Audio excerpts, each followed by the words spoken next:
và Minh Tuấn. Chào mừng quý vị khán giả quay lại với chương trình Come Out. Chị ơi, em nghe bảo là chị rất thích được ngắm người đẹp đúng không? Đúng rồi, người đẹp mà sao không thích ngắm, chị rất thích nhìn người đẹp. Vậy là em nghĩ là hôm nay là một tập chị sẽ rất thích đặc biệt luôn. Vậy là người đẹp xuất hiện nữa. Rất đẹp. À trời ơi, chị rất là mong gặp người đẹp này đó. Em giới thiệu đi. Và đây là quán quân của chương trình Tiffany Việt Nam, Đỗ Nhật Hà. À, Đỗ Nhật Hà. Mối tình đầu tiên thì lúc đó là năm lớp 7. Yêu con trai hả? Con trai gặt không? Hay là sao? Dạ không, mối tình đầu của em là một bạn đồng tính. Đồng tính luôn nè. Đồng tính gì? Đồng tính nữ, đồng tính nữ. Đồng tính nữ là làm sao? Gọi là Trời ơi, làm sao vậy? Chào em gái xinh đẹp. Em là Đỗ Nhật Hà và em là quán quân chinh phục Hoàn Mỹ năm 2018. Em đã có một cái trải nghiệm rất là thú vị với thi đó và cả cuộc thi của quốc tế nữa. Thật sự là rất là đáng nhớ, và khi mà em đến với cuộc thi chinh phục Hoàn Mỹ hay là Miss International Queen năm 2019 thì đó đều là những cái kỷ niệm rất là đẹp của em. Và khi em đến đó không chỉ là thi mà mình còn có thêm được nhiều người bạn mới nữa. Trải nghiệm nữa. Dạ. Nhưng mà năm em bé Hàm nay nhiêu tuổi? Dạ, em nay em 23 ạ. 23 tuổi, còn quá trẻ Quá luôn. trẻ mà chị. Thì Đỗ Nhật Hà phát sáng như là một hiện tượng vậy đó. Và rất là nhiều những câu chuyện về Đỗ Nhật Hà mà mọi người vẫn chưa biết. Đó là câu chuyện về tuổi thơ của em. Thì em có thể chia sẻ với mọi người không? Tuổi thơ của em cảm thấy là mình khá là may mắn khi mà em được sống trong tình cảm của ba mẹ mình. Từ nhỏ thì tuổi thơ em nó trôi một cách cũng rất là êm đềm thôi. Nhưng mà ngay từ khi còn nhỏ thì mặc dù em không có suy nghĩ là sau này lớn lên em sẽ trở thành một cô gái như thế này, nhưng mà mọi thứ nó đến một cách rất là tự nhiên. Giống như là em thích chơi búp bê nè, em thích chơi với những bạn nữ khác. Là từ nhỏ nữa hả? Dạ đúng rồi. Đi học thì cũng ngại chơi với các bạn nam nhiều, đa phần là đi chơi với các bạn nữ hơn. Rồi đến bao giờ em mới xác định được chính xác giới tính của mình? Năm bao nhiêu tuổi? Cái khoảng thời gian mà em thật sự biết được mình cần gì và muốn gì đó chính là năm em 18 tuổi, khi em mới tốt nghiệp cấp 3 xong, khi bắt đầu bước vào đại học. Thì cái khoảng thời gian đó thì Chứ trước đó là chỉ có mông lung thôi. dạ đúng rồi. Khi mà mình nhìn vào gương á thì mình thấy là tại sao cái cơ thể của mình nó lại có những cái điều mà nó khác với lại cái giới tính mà bên trong tâm hồn của mình. Giống như em thì em thích trang điểm, em thích mặc những cái bộ đồ nó nhẹ nhàng, nó cũng tương đối theo một cái hơi hướng nó cũng nữ tính hơn. Nhưng mà lúc đấy thì em vẫn chưa xác định được là mình có thật sự muốn làm con gái hay không. Là lúc đó em vẫn làm con trai, vẫn mặc Dạ, là con trai. đúng rồi. Tóc vẫn tóc ngắn luôn. Dạ vẫn tóc ngắn. Nhưng mà ra đường thì đôi khi vẫn bị nhầm là những bạn đồng tính nữ. Cũng hơi mắc cười khúc đấy, nhưng mà nhớ lại mình cảm thấy nó cũng khá là dễ thương.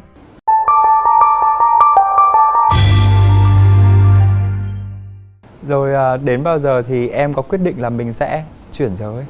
Cái khoảng thời gian mà em biết được bản thân mình cần gì á, thì lúc đó em có lên mạng em tìm hiểu một số những thông tin thì em mới biết là bản thân em không phải là người đồng tính nam, nhưng mà em có một cái xu hướng gọi là xu hướng chuyển giới.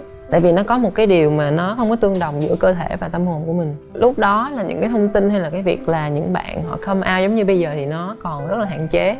Em chỉ biết giữ cái điều đó cho mình thôi. Và em dự định là chắc là mình sẽ học tập, mình sẽ lao động chăm chỉ trong vòng 10 năm tới thì mình mới bắt đầu mình thực hiện được ước mơ của mình. Nhưng mà rất là may mắn trên cái bước đường đó thì có mẹ em là người ủng hộ em.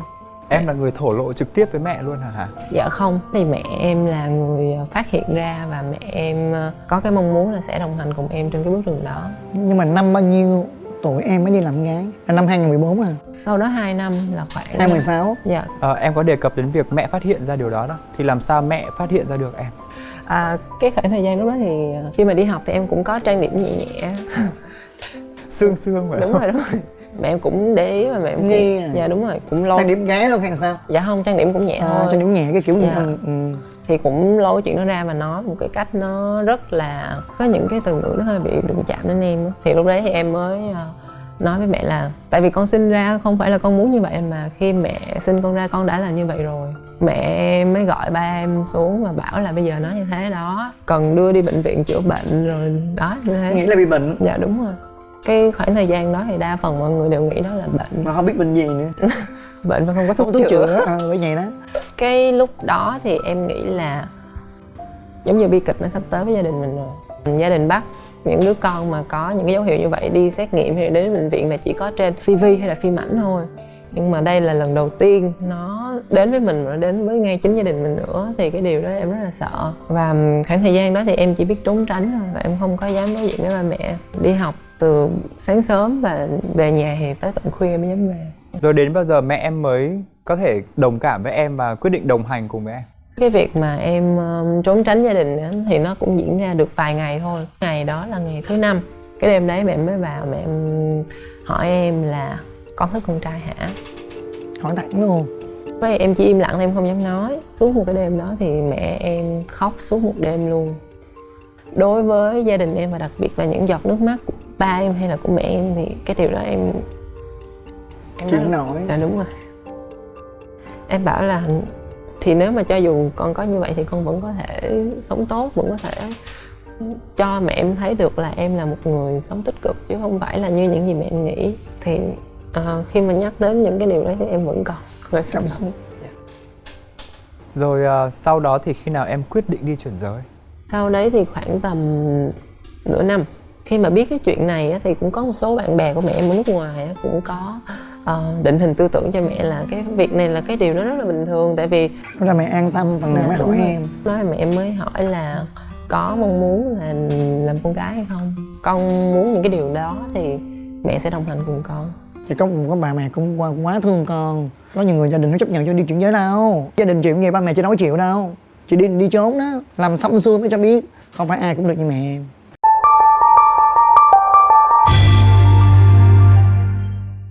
Rồi cái con đường chuyển giới của em á, nó có suôn sẻ không hả? Có gặp trong ga gì không? Phẫu thuật xong cái ngày thứ 2 thì do em cử động quá nhiều nên là vết thương nó bị động.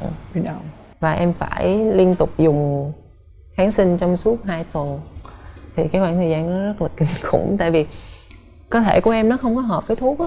Nó bị Diễn à? Dạ đúng rồi, nó sưng hết người lên. 5-6 ngày sau thì đấy thì nó mới bắt đầu thích nghi từ từ và bắt đầu quen dần với thuốc. Em ở bên đó bao nhiêu ngày em mới về? Em ở bên đấy khoảng tầm 21 ngày. Nói về cái vấn đề chuyển giới nhá, thì anh có nghe nhiều chị em chia sẻ rồi là ngoài vấn đề đau đớn hay là sức khỏe ra thì còn về kinh tế nữa. Thì gia đình em có phải gặp khó khăn về chuyện phải gom góp tiền để mà đủ để tiền cho em đi gái. chuyển giới không? Về kinh tế khi mà cho em đi sang Thái để phẫu thuật thì chỉ có mẹ em là người lo cho em thôi. Ba em thì không có ủng hộ em trong cái việc đấy. Sắp lên sân bay chỉ còn khoảng tầm 3 tiếng nữa thôi thì vẫn không có đủ tiền để cho hai mẹ con. Em thì đã đủ rồi nhưng mà mẹ em muốn là mẹ em cũng đi theo. Thì có những cái chi phí nó phát sinh đó. Mẹ em phải bán cái chiếc nhẫn của mình để có thể có đủ tiền để đi cùng em sang Thái. Rồi khi em quay về Việt Nam đó, em đối diện với bố em á thì như thế nào em? Trước khi mà em đi á, thì em có để lại một bức thư cho ba. Cái việc này không phải là em đi để em làm đẹp hay là em cố chứng minh cho mọi người biết là em như thế nào. Nhưng mà đây là một cái việc mà nó liên quan đến sự sống chết nữa. Thì em muốn là khi mà em trở về thì ba em cũng xem như là con gái, xem giống như là chị em. Tại vì hơn hết em vẫn là con của ba em. Thì khi mà em để lại bức thư như thế thì em cảm thấy là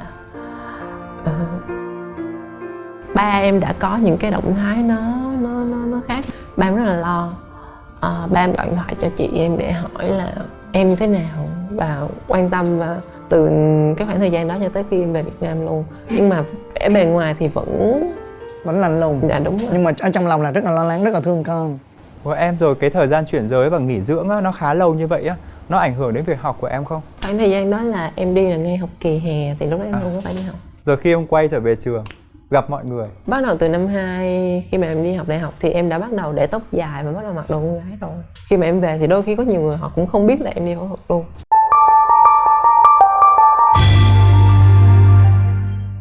rồi đến bao giờ em nung nấu cái ý định là sẽ tham gia các cuộc thi về sắc đẹp? Sao không hỏi tình yêu? Dạ tại vì em thấy Hà đẹp quá nên em muốn bàn về sắc đẹp chứ.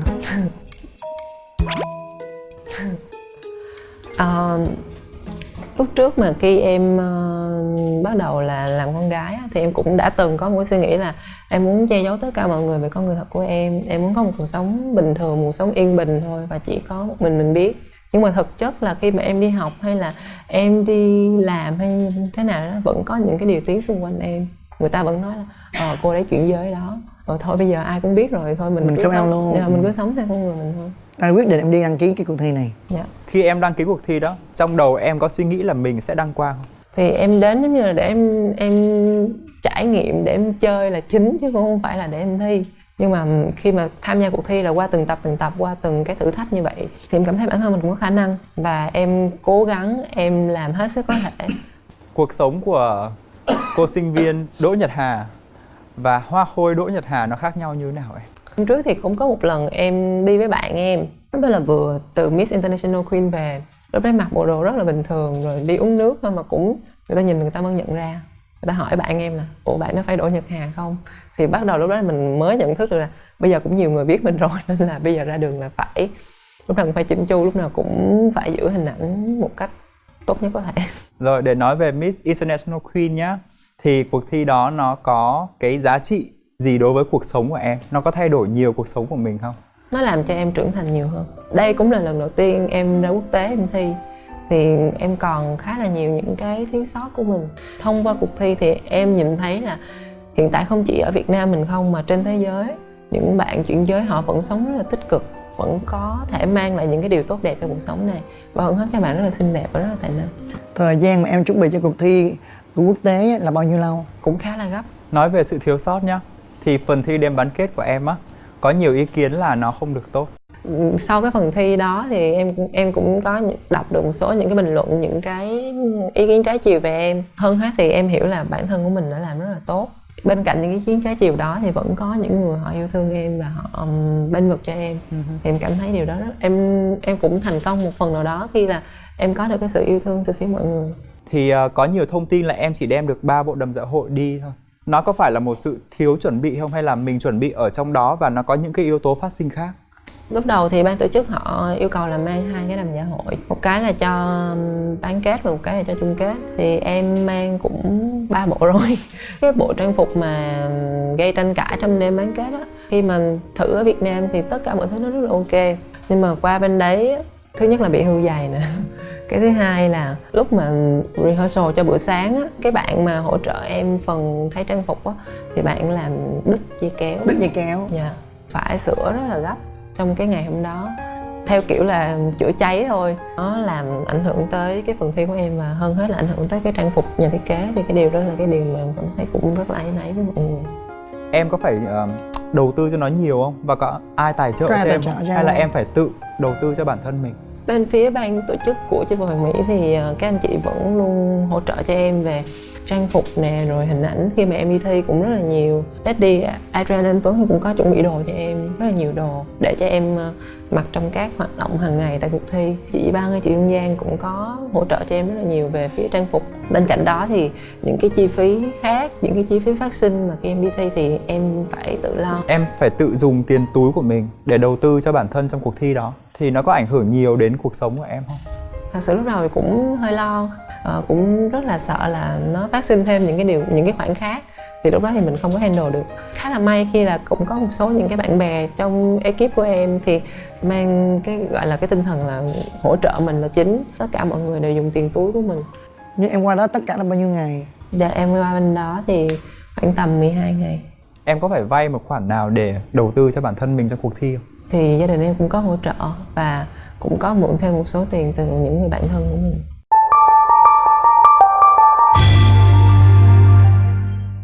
Rồi đến bây giờ là phần chị Khánh Chi thích đi nhá. Hỏi về câu chuyện tình mối yêu. tình đầu tiên của Nhật Hà vào năm mấy tuổi?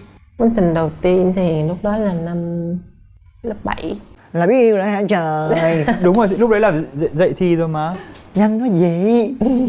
Là cưng yêu ai, ngược bạn chung lớp hay là cưng yêu con trai hả? Con trai gặt hay là sao? Dạ không, mối tình đầu của em là một bạn đồng tính. Đồng tính luôn nè, đồng tính gì? Đồng tính nữ, đồng tính nữ. Đồng tính nữ là làm sao? Ủa là Trời ơi, làm sao vậy? Trời ơi trời! Trời ơi! Tôi nghe như sét đánh. Đồng tính là thiệt không vậy?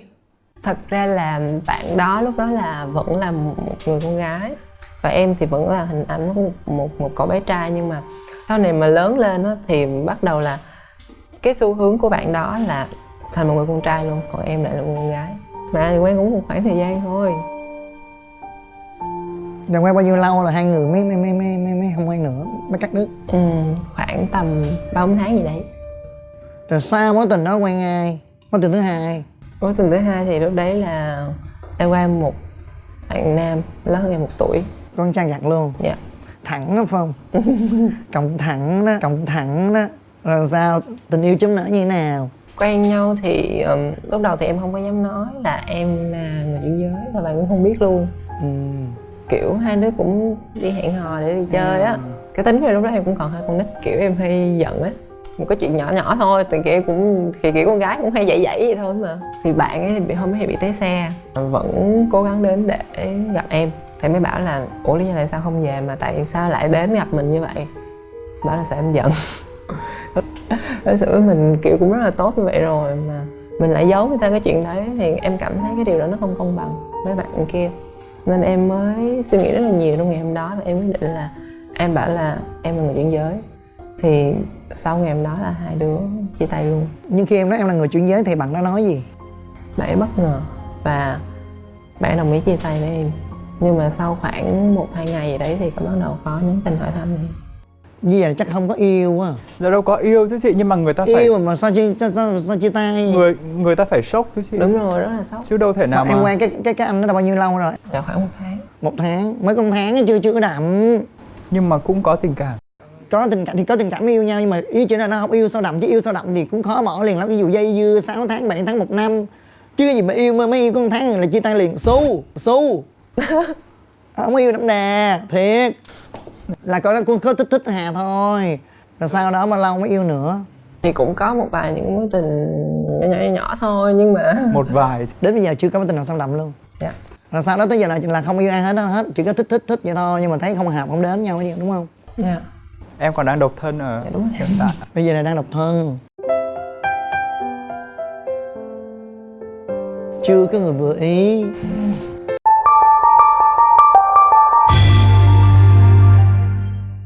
Dự định tương lai của em? Sắp tới thì em cũng có mong muốn là mình sẽ thử sức trên lĩnh vực MC. Bên cạnh đó thì em cũng sẽ cố gắng làm theo những cái dự án cộng đồng mà em đã đề ra. Dự án gì cơ? Dự án mà để kêu gọi thúc đẩy quyền chuyển giới tại Việt Nam được ban hành. Chị thấy cái đó làm nên làm càng sớm càng tốt. Chị chia sẻ luôn, chị đi Hồng Kông, chị bị từ chối visa vì là hình mình nữ mà giới tính mình nam. Ở Việt Nam mình thì hiện tại thì em cũng thấy là cũng có một số những cái thủ tục mà liên quan đến hành chính. Khó khăn lắm, đúng. Nó rất là khó. Rất là khó cho những người chuyển giới. Chị sẽ chung tay với em làm chuyện này nha. Hai chị em mình chiến đấu đi giành quyền lợi cho những người chuyển giới. Rồi em có gửi gì thông điệp đến chương trình không? Em có muốn nói gì đến tất cả mọi người không? Với bản thân em thì em muốn làm những cái điều mà nó nhỏ nhặt nhất, đặc biệt là cho cộng đồng của mình trước, và sau đó nó sẽ lan tỏa ra. Em nhận thấy là thực trạng ở Việt Nam hiện tại á, thì người chuyển giới họ vẫn còn gặp khá là nhiều những cái hạn chế. Có một số bạn em nhận thấy là khi mà đi học á, họ không có được đủ cái bản lĩnh để có thể đương đầu với mọi thứ, đặc biệt là cái việc mà kỳ thị trong môi trường học đường. Em rất là may là sau khi mà em đã hoàn thành trung học phổ thông rồi thì em mới bắt đầu là em có một cái ước mơ là em muốn làm con gái. Còn một số bạn thì cái việc đó đến quá nhanh đi, thì các bạn không có đủ những cái tư duy và cái bản lĩnh của mình để có thể vượt qua những cái điều đó. Thì em mong muốn làm ở Việt Nam của mình á, thì cái vấn đề mà để tạo điều kiện cho các bạn, đặc biệt là trong môi trường học đường, nó sẽ phát triển hơn và nó ngày một thoáng hơn. Chị và Lê Tuân cũng cảm ơn em đã chia sẻ những điều rất là thú vị trong chương trình. Và chúc em có nhiều niềm vui và hạnh phúc. Chúc em có nhiều may mắn trong cuộc sống và chúc em thành công trên con đường mà em đã chọn. Cảm ơn Nhật Hà đã đến với chương trình ngày hôm nay và chúc cho những dự án của Nhật Hà sớm thành công nhé. Cảm ơn quý khán giả đã theo dõi chương trình và xin mời quý vị hãy đón xem chương trình Come Out Bước Ra Ánh Sáng được phát sóng vào lúc 8 giờ sáng thứ Hai hàng tuần trên kênh YouTube của MCV Media và cổng thông tin Mnetbus. Tất cả mọi thắc mắc xin hãy gửi về fanpage Come Out Bước Ra Ánh Sáng để có được câu trả lời nhanh nhất và trực tiếp nhất nhé. Bây giờ thì xin chào và hẹn gặp lại.